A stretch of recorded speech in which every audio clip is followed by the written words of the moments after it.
Ladies and gentlemen, welcome back to Mondays Down South. Ev, I was kind of holding out on you here, but I was Yo, yes. university today, man. Went on a walk and just you had the sweatshirt on. So Go anyway, Dukes. we do introductions usually. There's no need to introduce. There's nobody new on here. I want to jump right into it. We got a lot of exciting stuff to talk about. Hot takes every time. Hot takes first. Let's do it. Zebo, teeing it up, buddy. Go ahead. Sounds good. First thing I wanted to mention is for all you viewers out here, Evan and I were on this podcast getting ready, preparing our arguments, just kind of going back and forth about sports this week. Mr. Sai couldn't join us. This man is late to everything. I played basketball with this guy ever since I moved back for quarantine. And this man's always forgetting his basketball. He's always the one that's texting us saying, "Hey, look, let's meet after work, 5:15, no later than that." I'm like, "All right, sounds good. Let's do it." Pull up onto the courts, 5:15, 5:20, 5:30. This man's just now showing up. Now, albeit he comes to the ball every single time, but he usually forgets his ball or there is some other bojangled excuse. So, Sai, I figured I'd call you out early and bust your I'm gonna, chops I'm before gonna we take a start quick here. rebuttal and agree with that fact. That is certainly a problem I have. But coming from the guy that throughout high school and college would say, "Hey, what are we doing Friday night?" and then just not show up and not text us and let us know like 2 days later that he forgot about the event, it actually kind of cracks me up. So I guess we're on the same page, buddy. It I takes one. had multiple plans, man. I got places to be, people to see out here. But now, kicking it over to my first hot take is speaking of people showing up late here, Virginia Tech needs to get it together because their players are staying up late, not returning back to the dorms, not following protocol. Because this is now the second game we've played with 20 plus players on our roster out. Now, albeit we're 2-0 because we played cakewalks like Duke and NC State this season. But guys, this is getting ridiculous. I don't think any Division I football team at the collegiate level has experienced the amount of players that are unable to play. Some players, our starting running back, our starting quarterback, Hendon Hooker, he's just now returning, in the game against UNC. UNC's ranked 8th. It's going to be a pretty awesome game at noon on Saturday. But this is now this is getting a little ridiculous. So hopefully our players have actually taken quarantine seriously. They've been able to get a little bit better. Now, provided a couple of negative tests here. Hopefully we have, enough players to go out there, or I should say enough starters. But, having 23 players out the first game against NC State and then having 21 players out the following week is just unacceptable. Now, now switching it over, I just wanted to mention that my hot take is the NFL playoff picture and scenarios for next year because they're going to completely change. The NFC East, which is 3-11-1 right now, will be the reason why the NFL will come together after this season concludes and they will say, guys, we cannot guarantee a Cowboys or Philadelphia playoff appearance when they show up 8-8, 7-9, or 9-7. That's unacceptable to the plenty of other teams. Now, I know they created another team, that seventh wild card team, maybe to mitigate that, but it's going to get to a point where the NFC East gets so bad that the NFL is going to be forced their hand to change, to completely revamp their playoff process. So that's my hot take. My hot take is that we should not be bringing up any of our college football teams and wasting time on them because all of our teams are not worth talking about right now. Especially the Hokies who aren't even playing and are in an awful ACC conference with the exception of Clemson. Why are we 2-0, wasting? baby. 2-0. Congratulations on being 2-0 and playing nobody, per usual. We're 0-2. We suck. Not worth talking about. I don't know anything about JMU, so maybe I'm jumping Our out. football team doesn't exist right now until the spring, so Oh, not that's much to talk about on that I hate to topic. see That is part of my hot take. My other one, I'll rebuttal with Zach. Yeah, I agree with him. I mean, I think they need to change things up because like it's absurd, man. But you know what? At the same time, I'm not super upset about this year's situation because one team from the East will make it. It's not like I'm worried about like they're these other abysmal teams like coming in and taking it. It's actually hysterical to me that the Washington football team at 1-3 was in position to be the division leader up until the Eagles, beat the backups for the 49ers on Sunday night on like a close game. So the East is just a total joke. No offense, Ev. Not that I'm sure you'll be offended by it because in reality, I mean, come on, who's debating that? E, go ahead.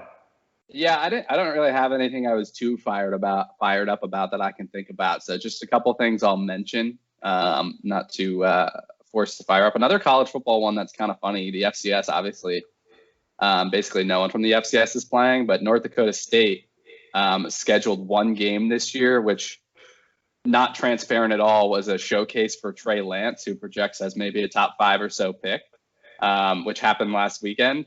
And it did not go so hot. He closed the game hot, but I think he started the game like 1-for-7.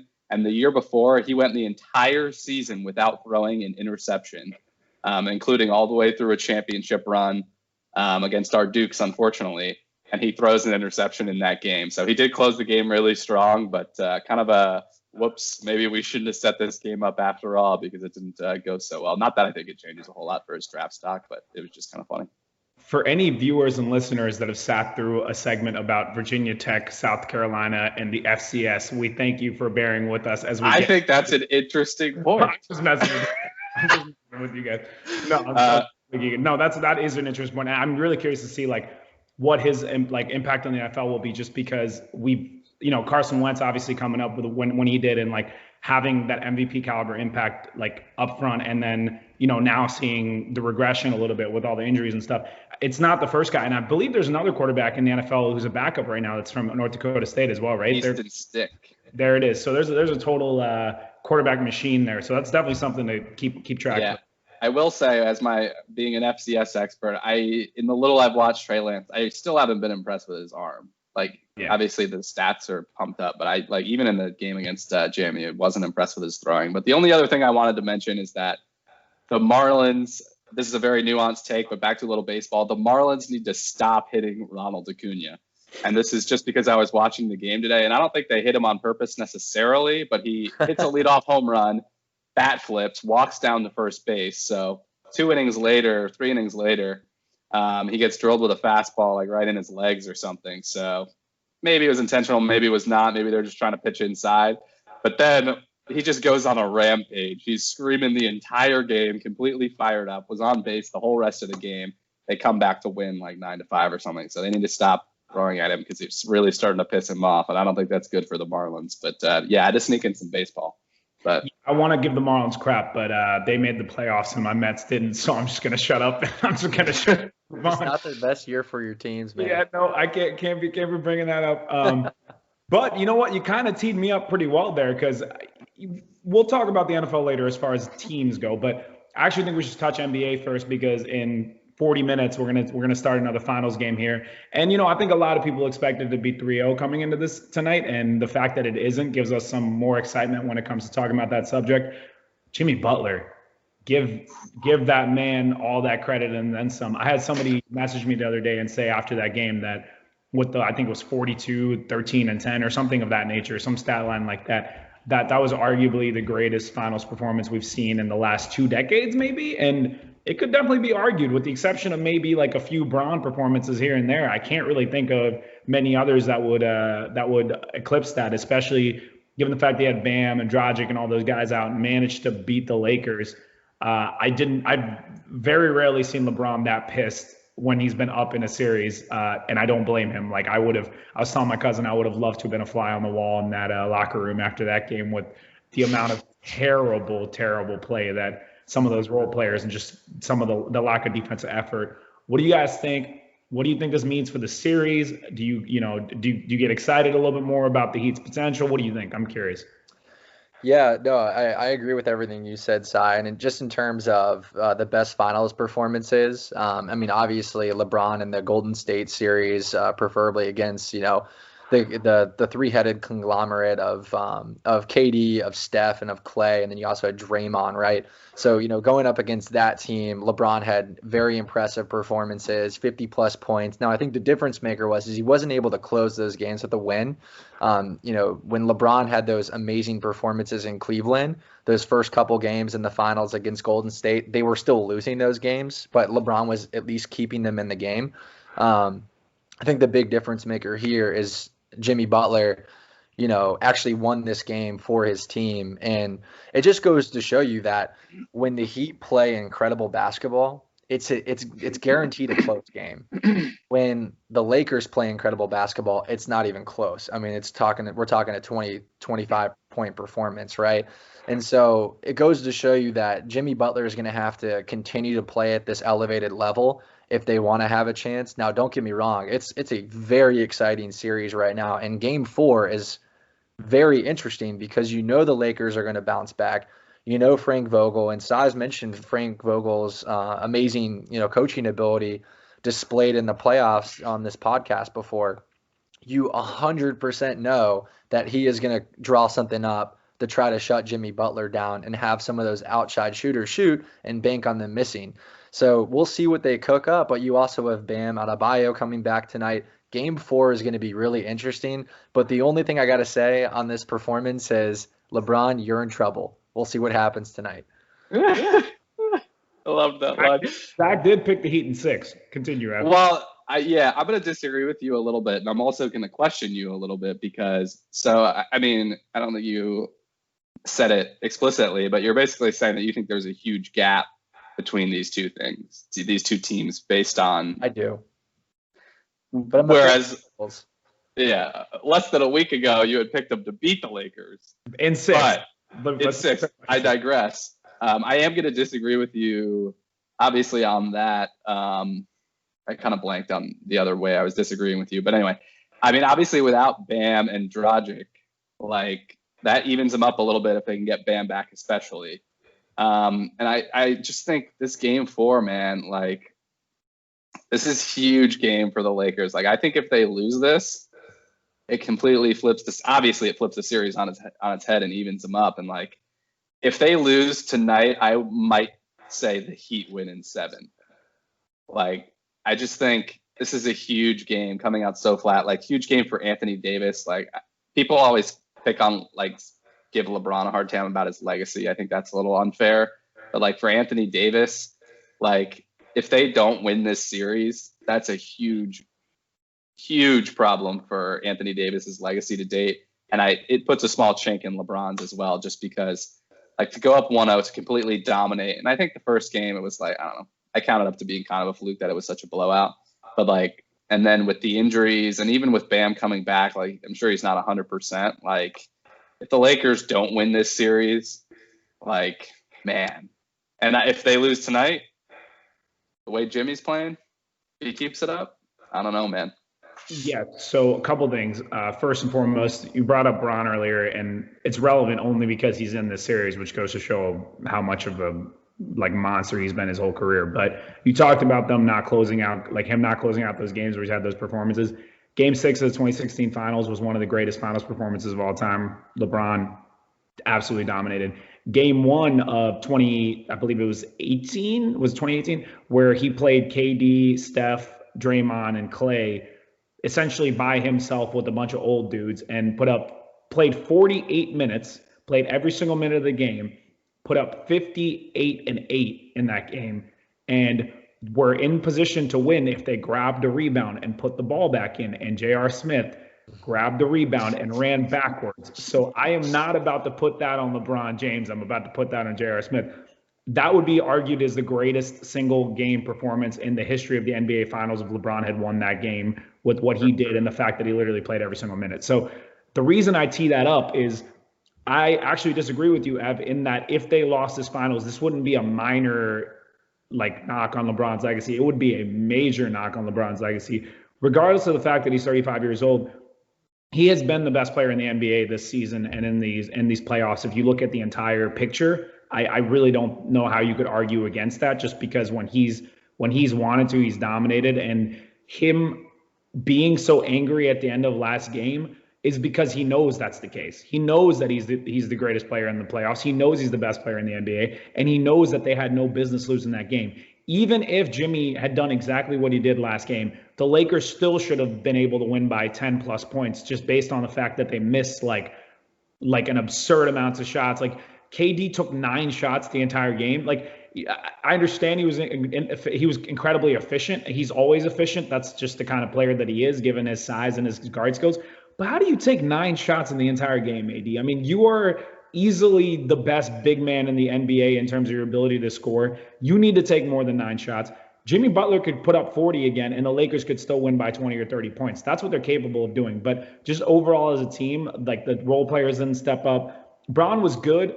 Obviously, he can be better. I'm really curious to see it tonight. I'm wondering if he's going to go out there tonight and be like, all right, now everyone's talking up Jimmy Butler. Like, let me go show the world again who the best player in the NBA is. So I'm really curious to see what happens. I do love how excited you guys are about the Heat, though. Like, I'm excited to see you guys excited. It brings more excitement to the series because I don't know about you. A lot of people felt like they didn't even enjoy Game 3. Like, I feel like a lot of people weren't even paying attention. And then like I had messages being like, "Wait, the Heat won?" Question mark. You know, like I had a lot of those. So I'm excited people are back into it. Anyway, it's tees up in 30 minutes, so we'll get rolling to the NFL so we can watch that game after and come back with some analysis next week about it. So with that being said, what matchups do you guys want to focus on? I could throw one out there because I did have a minor hot take. I think he is slowly proving, and this might be really bold given the fact that the MVP of last year was in this draft class, but I do think there's some weight to the matter that Josh Allen could be turning into the best quarterback of that draft class, the draft class that featured Lamar Jackson. Just, putting that out there as a feeler. The Bills are now 4-0. This man is straight balling. We talked about Russell Wilson. We've talked about Aaron Rodgers on this show. They deserve all the credit that they deserve. But I just think the Bills are that team. And I got to give credit where credit's due. Zach's been on that wagon. He said the Bills are going to win this division. And so far, nothing they've done has made me believe that they can't, and nothing they've done made me believe that they can't be legitimate contenders in the AFC and for the Super Bowl. They play the Chiefs in 2 weeks, just winning every damn week, no matter who they're playing. Admittedly, last week that PI was a little bit absurd, but whatever, they still won the game. So, do you guys have any thoughts on the Bills right now? Like, I mean, come on, they're killing it.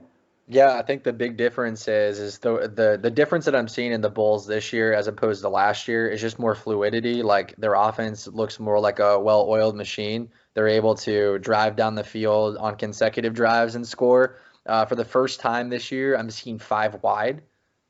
Talk about giving Josh Allen the keys. They're going 5 wide, not even a running back that's going to be taking up a block or swinging out into the flat. So I thought that's impressive in itself. Normally as Josh Allen was getting, I guess you could say, ramped up into his role, they weren't going to let him fail out there. So they always had like a single back formation, play action, or they had some type of back in the backfield with him. But now they're giving him the keys. They go 5 wide a couple times. I like Cole Beasley in the slot. I thought the acquisition of Stephon Diggs was incredible because he's a possession-oriented receiver who then opens up the deep threat and the deep ball for guys like John Brown. I like the combination between Zach Moss and Devin Singletary. Devin Singletary hasn't, he's probably not the best guy from a fantasy standpoint because he's not a big touchdown guy. But, I mean, the guy will get the job done. He's like the true third down converter, in my opinion, and one of the most clutch players on that team. And then on the other side of the ball, you have a defense. I mean, guys, Josh Norman has had, he's been really funny to make fun of the last couple years, especially when he was in Washington. But he's playing himself back into a starting role. That defense looks scary. Tremaine Edmonds, shout out Virginia Tech, is looking really, really good at Mike linebacker. I mean, he's one of the biggest linebackers in the league. And I mean, geez, if he tackled me, my body would disintegrate. I wouldn't even be a human being anymore. So I think the Bills look scary for a variety of reasons. I think just McDermott trusting Josh Allen has shown this team that he is ready for the next step, and obviously they're proving it with their 4-0 start. Yeah, no, I think you hit the nail on the head there. I mean, I think continue to be impressed by the Bills. We knew what we're going to get from the defense. They've shown up. I think we mentioned this before, but I do think we completely underestimated the value of Stephon Diggs, like you mentioned, coming in this offseason. And part of that was him having a couple of down years. But it's like what he brings, and he just opens up the receiving core to. It's like, I mean, a really underrated receiving core overall. And like you said, you get John Brown over the top. Cole Beasley's great in the slot. A couple decent tight ends in there. I'm not the biggest Singletary fan, and then when Zach Moss gets healthy again, that helps it out, and it's a nice little 1-2 punch. But I just think when it's all said and done, I think this is one of those situations where the Bills have a great year. When it comes down to it in the playoffs, or even later in the regular season, like I think Josh Allen will have a couple of hiccups here and there and end up getting beat out by some of the more veteran guys, obviously Mahomes and those guys. And then maybe next year we see, Josh Allen really start to get on their level. But I mean, so far, and I don't know what it says about the Raiders. I'm still not quite sure how I feel about the Raiders and how impressed I am with this win. But I mean, Josh Allen's playing lights out, so we'll see how long he can keep it up.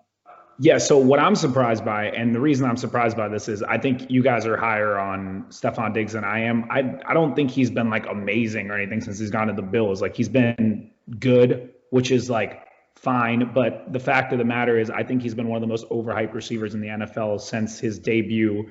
I don't know if it's just from us being from this area, given the fact that he was a Maryland product. I don't know if it's just the fact that he has like the build and the appearance and like the speed of what you would expect like a top tier wide receiver to be like.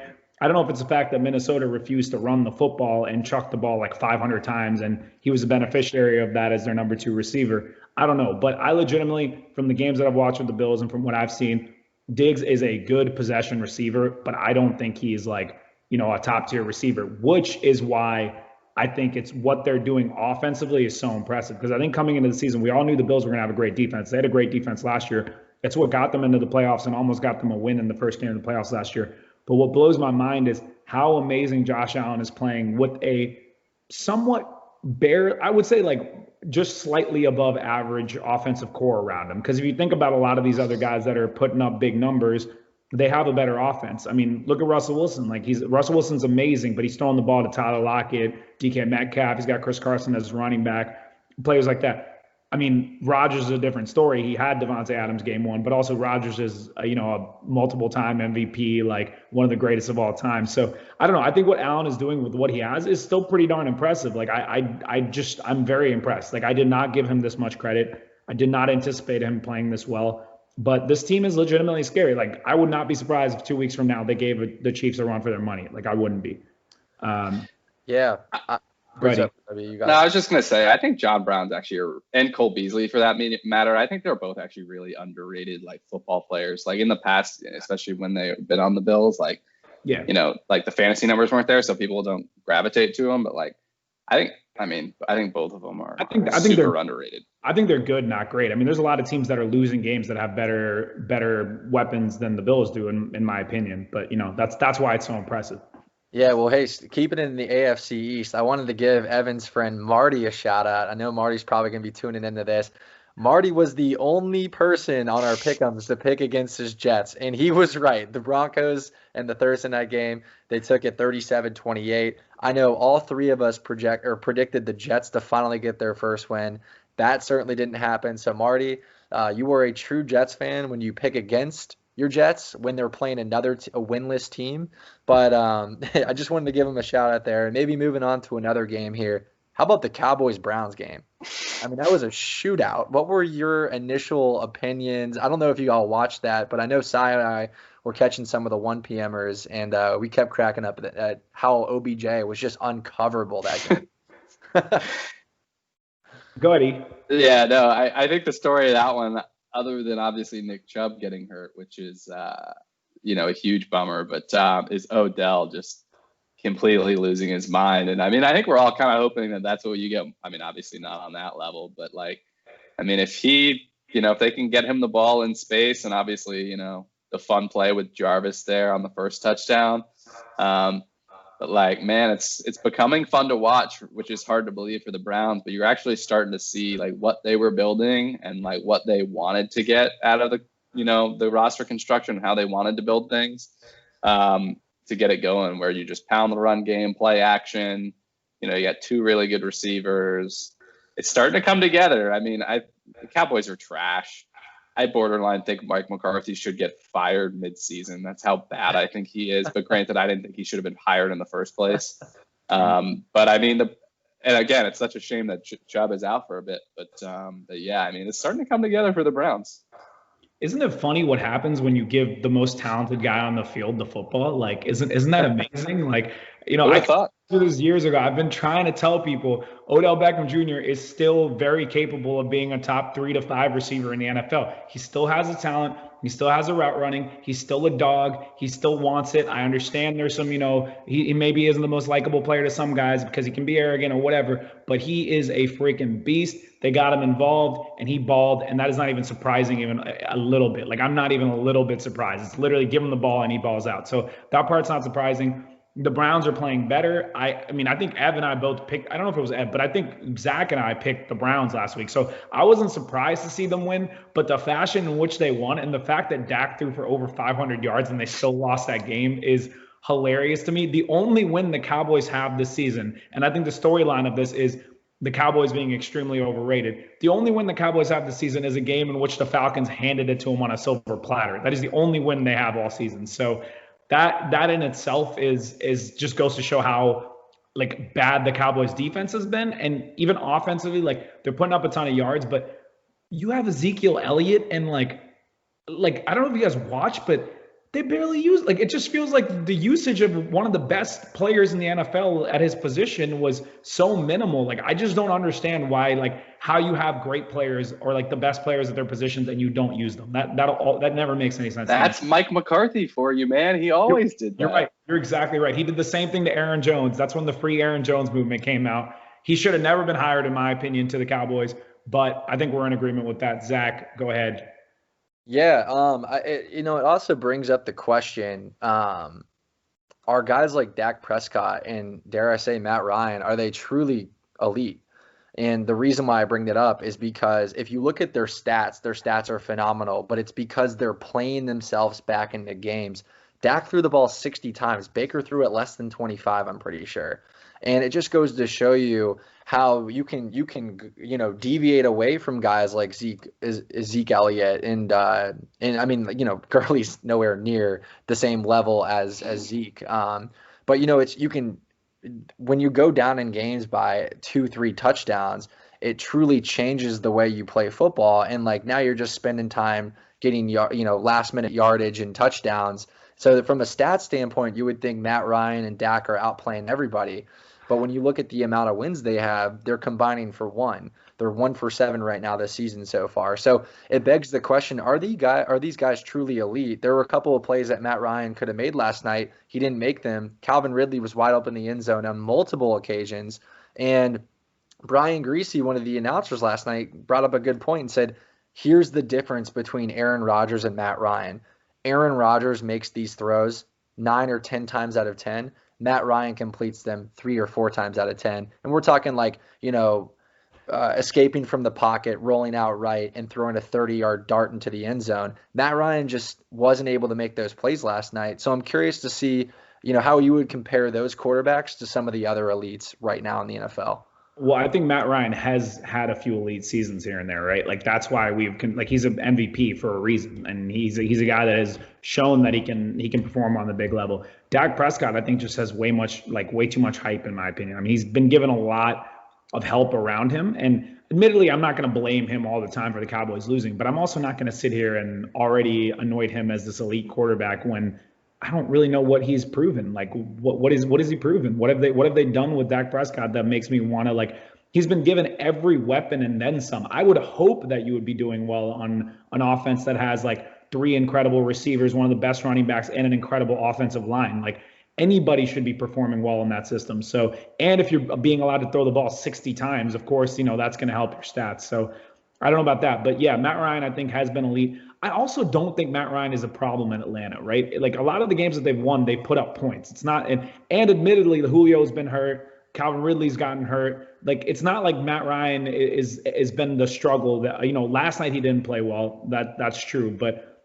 I think they can still win games with Matt Ryan. The problem is your defense. The problem is your play calling. The problem is Dan Quinn. And, yes, this is a perfect time to talk about Dan Quinn because an 0-4 coach just got fired in Bill O'Brien.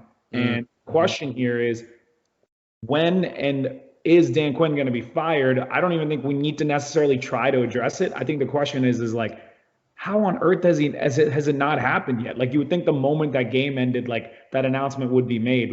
If the Texans were willing to move on from a guy that they allowed to be their GM and completely blow up their team this offseason, which admittedly I don't think was the smartest move timing wise. I think it makes their owner look bad. When are the Falcons going to do something about this, man? It's crazy. I don't get it. Yeah, if we lose to Carolina, I mean, he's 100% gone, but that's what I've also been saying for the last couple of losses we've had. My fear is that we beat Carolina, which is a very winnable game. In fact, I believe the spread is 2.5 Atlanta's way. And that just goes to show you if we win, is that like is that Arthur Blank forgiving Dan Quinn and giving him another shot? That's the last thing we want. Yeah. But to the Texans point, what I think is super funny is in Bill O'Brien's years, he traded Dwayne Brown, um, Jadeveon Clowney, and D Hop for no first round picks. And also, if we're talking about the draft, he doesn't have a pick until the third round this year because of the acquisition of Laramie Tunzel. That is terrible. What coach wants to step into that environment?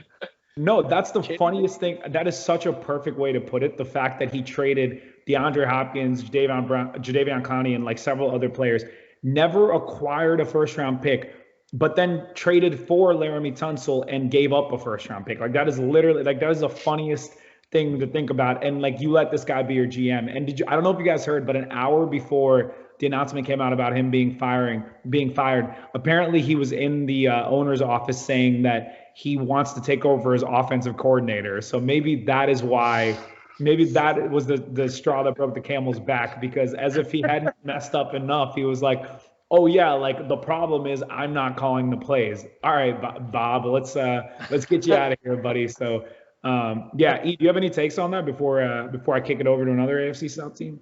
No, I think it's interesting. The only thing I'll add about, and this kind of puts the fantasy lens on it that the ESPN fantasy guys always talk about with David Johnson. It's like he needed David Johnson to work so badly because of how boneheaded those trades were. So that's why I suspect he wanted to be offensive coordinator so he could just give David Johnson the ball as many times as he could carry, pump up his stats, and make him look good. That's hilarious. But yeah, I think Bill needed to go. I think, I'll mention this in the picks, but one of the teams I was going to mention is like, I think the Panthers are better than we thought they were going to be.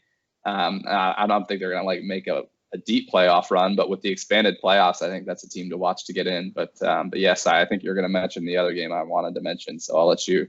Yeah, no, I definitely got to give a shout out to this because I got a lot of love for my team after this weekend. But I think the whole week the storyline was everybody was just talking about the Bears because Nick Foles is taking over as a quarterback, and I was sitting there quietly because I was like, all right, everyone keeps talking about the Bears, but nobody's talking about my Colts. And you know what? I'm fine with that because this weekend will be a chance for people to start talking about my Colts. And we went out there and just straight dominated them defensively. I mean, Nick, like, some part of me, like, I can't even blame Nick Foles because obviously I try to watch every second of that game. And just the fact of the matter is we were the number one ranked defense coming into this Sunday. And admittedly, we didn't play the greatest teams, and we had that like bad loss to Jacksonville game week 1 that we should have won. But this weekend we came out and our defense took care of business. We lost Darius Leonard halfway through the game, which is our best defensive player, and still shut Nick Foles down until garbage time.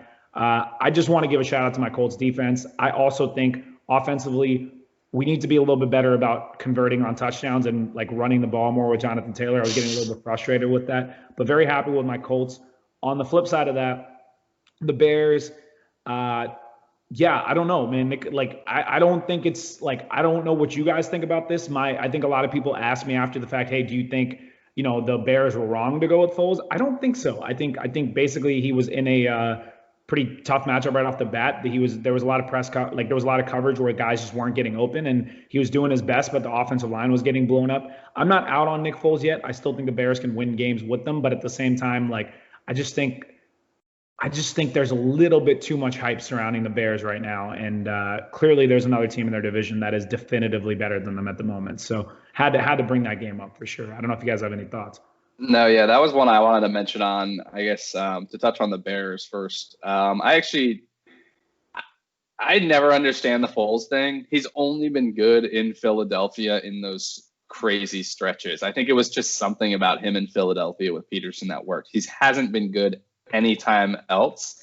And don't get me wrong, Trubisky's trash, but it's like when you make that decision to go to Foles, you're saying, all right, we're done with Mitch, which is, you probably should be, but it's like, so, I mean, was it wrong? Maybe not, but it's like, I don't think it helps them that much.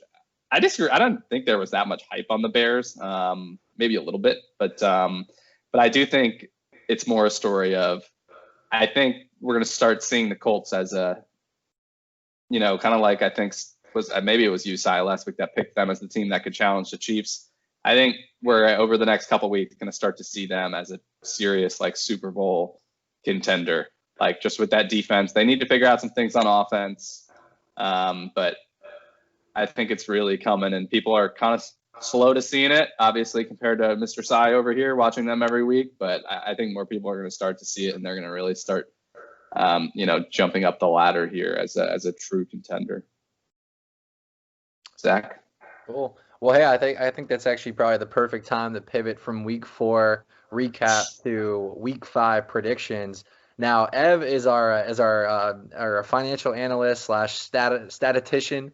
He's been taking a cumulative standing of our picks each week. And now I believe I did not edit out all or a couple of the games last week like I did 2 weeks ago. I think I kept them all, so Evan was able to actually use correct data. But Ev, I'm gonna kick it over to you and get the ball rolling. Yeah, thanks, Zach. Much easier when you don't edit out the games. My only challenge is that Cy loves to make these caveat picks, which honestly is fair because he got screwed on one this week where it's like, well, if this player is playing, then I'm going to pick this team, but if he's not, then I'm not. So that makes it difficult, but you also got screwed because you picked the Patriots, and then we found out like 24 hours later that Cam has COVID and won't be playing, so you got a loss for that. Well, yeah. Yeah, they did. Anyway, yeah, just quickly to go over the stats. I also will caveat these. I did some work with the money lines to actually kind of give us like a payout. Like if we placed a money line bet on each one of our picks, how much money would we make or lose? So I have those numbers as well, but I want to caveat for the viewers that the numbers aren't going to look as good as we deserve, because obviously in reality, if you were betting, you're not going to place a money line bet on every team you think is going to win, regardless of if you think the money line is fair, which is basically what we would be doing in this scenario.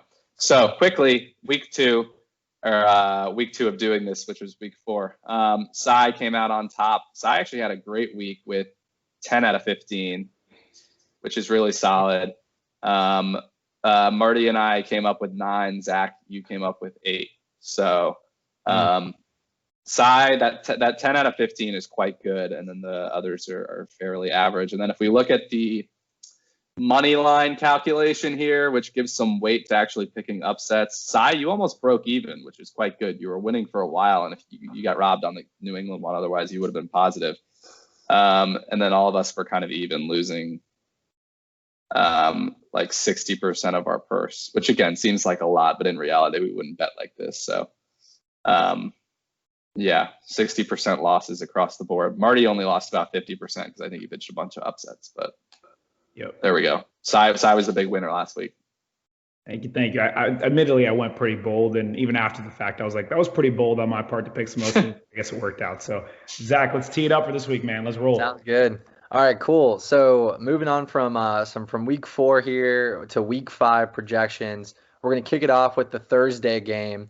We have the Tampa Bay Buccaneers, fresh off their win against the Chargers, comeback win, playing at Chicago against the Bears. Both teams are 3-1, and the spread leans Tampa Bay's way, 4.5. Cy, what you got?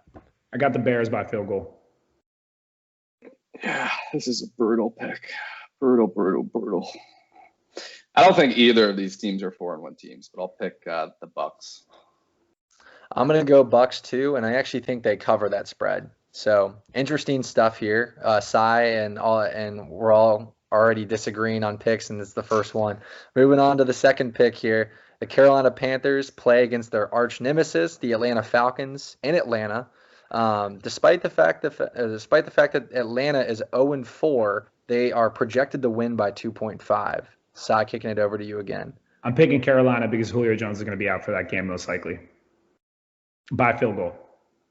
Yeah, Carolina, but closer to like 7 or 10 points. I'm going to go Atlanta. I think we get our first win, even though I wouldn't necessarily complain if we don't get this win, because it actually means Quinn will go. Not to dilute the lightning nature of this segment, but when are you going to finally stop picking the Falcons, Zach, is what I want to know. Hopefully at some point they actually reward him and they'll go. Yeah. So anyway, let's keep going. We're going to, because this is Cy's Colts, I'm curious to see his opinion, but I want it last. I'm going to take a crack at this one first. This one is tough. Both teams are 3-1. They're playing up in Cleveland, but Indy is favored by 1.5. It's a very difficult decision for me. I'm going to go Indianapolis in a very close one. I think it's going to be a final field goal that pushes them to win this game. Yeah, I think this is one of a bunch of super interesting games. I mean, obviously, like Bills, Titans, Bucks, Bears, all big games. This is another really interesting one. I was hyping up Indy, of course, so I'm going to pick them here. I think the Browns train slows down a little bit. Yeah, so I mean, I think the Browns are still like very formidable. I think losing Nick Chubb is going to be a tough one for them in this game. Although I trust Kareem Hunt, and they got another guy in Johnson that's pretty good. I think we are running into the Browns at one of the hardest times that we could run into the Browns. But I also think the way our defense is playing, if we are able to get Leonard back on the field, I really think we can take this game. But I think it's going to be super close, like Zach said, because this isn't going to be some easy win, nor are we a team that likes to blow people out. We're a team that always keeps it close, and that's our model. So I think I'm going to take my Colts by 3 and hope that comes to fruition. Cool. Next game here, NFC East. The winless Giants play in Dallas against the Cowboys. Right now the spread is 9.5 Dallas's way. Kicking over to E. E, what do you got in this game? Yeah, Cowboys, whatever. Yeah, I mean, who cares, Cowboys? Honestly, I was the same way. Cowboys, but I don't like that game. Final 425 game is the Denver Broncos playing at the Patriots. I can kick this one off first. I think the Patriots rebound, whether it's Cam, whether it's Hoyer, whether it's Stidham. I think they still are good enough to beat the Broncos. I got Patriots covering the spread. There's no spread because of COVID and everything. Yeah, Patriots here against Mark Rippon's nephew, not his son. Correcting myself from last week, but Patriots. Yeah, I got the Pats. I think they'll bounce back. Sounds good. All right, capping it over to the Sunday night game between the Minnesota Vikings, fresh off their first win, playing at Seattle, 4-0 Seattle. Right now the spread is 7. Sai, kicking us off here. Who do you got in that matchup? I think this is going to be a lot closer than people are going to give it credit for because Minnesota's offense is firing. Dalvin Cook is running like the beast that he is. Justin Jefferson is the truth right across from Thielen. I think Justin Jefferson is going to be better than Stephon Diggs. That's the way I see it. I think Minnesota gets really, really close. I really want to pick them, but I'm going to take Seahawks by a field goal because Russell Wilson is playing out of his mind. But I really think this is going to be a close game. I'm going to trust Sai's intuition here because I was on the fence as well. And the fact that he was leaning that well makes me a little more confident, which is why I like picking second. I'm going to pick the Vikings. I think they're starting to figure it out. And it's with a lot of these, it's just like, Seattle's great, but it's like a lot of these teams. Do I really see, like, how long do I see them being undefeated for? You know what I mean? They got to lose sometime. So why not? Why not here? Yeah, I actually think Minnesota wins this game. This is a game I'm potentially going to bet on, just from a spread standpoint, because even if Seattle wins, I don't think they win by 7 or more. So I got Minnesota in this matchup, and it'll be interesting to see what happens there. But kicking it over to our final game, Monday night, the Los Angeles Chargers are playing at New Orleans in the Superdome. The spread is 7.5 New Orleans way. The Chargers are 1-3. The Saints are 2-2. Ev, final matchup. What do you got? Screw it. Herbert. Big game from Herbert, I'm thinking. You got Zach. I got the Saints, man. I can't do 2 absurd upsets in a row. Yeah, I'm gonna, now that this is the last pick, I'm gonna make a point of emphasizing this. Again, I think people were out on the Saints way too quickly this season. With MT out, with these guys rounding into shape, I think they fixed some mistakes. They started off a little slow against the Lions, but they showed you what that offense could still do. Defense stepped up big time after that. I think the Saints are right back on track to working their way into being one of the best teams in the NFC, if not the best team in the NFC again. And I think they'll most likely get MT back, especially given the fact that it's a Monday night game. So I think the Saints win, and I think they win big. Like, I love Herbert, and I don't want to pick against him because he's playing amazing, but I think the Saints win big this game. That's where I see it. Losing Eckler is tough for that run game because it's like him and Kelly are such a perfect combo. I think like how Eckler was off Melvin Gordon, fast turf though. I think, well, maybe this is biased because I think I'm going to play Herbert in some fantasy leagues this week, but. Yeah. Also, Marshawn Lattimore against Keenan Allen, Zach. I know you're going to love that matchup. You're all about those. So that's a matchup. Keenan's arguably one of the best route runners in the league. But to put the size point, the reason why they have cleaned up those mistakes is Sean. I know you're Sean Payton, avid listener of MVS, I'm sure. Shout out Chumpy. Stopped giving the ball to Taysom Hill every 5 plays. Just keep Drew in. Don't try to get too fancy, and good things will happen to you. So I'm very appreciative that he's been listening to us on MVS. But outside of that, guys, I think we're pretty much good. Excited to watch this Game 4 game here between the Heat and the Lakers. You guys have any final things to say before we go ahead and sign off? No, sir. I'm excited about this game. We'll be back shortly. Good luck to you. Also, we got to give credit where credit is due. Zach pulled out a D in our fantasy football matchup this week with his Todd Gurley play on Monday night. Did not expect him to put up 18 points. Congratulations, Zach. One heck of a win, one heck of a matchup. That was blast.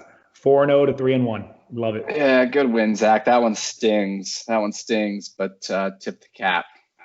We're still the top 2 teams in that division. We're running house right now, so knock on wood it maintains. But thanks again, guys. If you haven't subscribed, do it.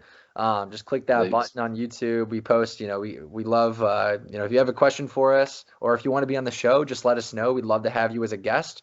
And also share this with your friends too. We're trying to get a little bit bigger here. We have so much fun doing it. So go ahead, click that like button, click that subscribe button, and send this to a friend. We would appreciate it. This was Mondays Down South. Have a great one.